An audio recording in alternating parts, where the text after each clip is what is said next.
მსოფლიოში კიბოს შემთხვევები მკვეთრად გაიზრდება. ნათქვამია ჯანდაცვის მსოფლიო ორგანიზაციის ახალ ანგარიშში. ჯარმოს მონაცემებით ყოველწლიურად მსოფლიოში კიბოს დაახლოებით 20 მილიონი ახალი შემთხვევა ვლინდება, ხოლო სიკვდილიანობის მაჩვენებელი 10 მილიონს აღწევს. პროგნოზის მიხედვით 2050 წლისთვის ვითარება კიდევ უფრო დამძიმდება და გლობალურად დაავადების შემთხვევების რაოდენობა სავარაუდოდ თითქმის 35 მილიონამდე გაიზრდება.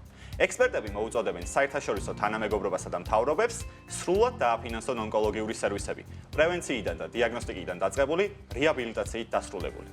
ორსლობისას პარაცეტამოლის მიღება ბავშვებში აუტიზმისა და ყურადღების დეფიციტის სინდრომის, იგივე ADHD-ის რისკს არ ზრდის.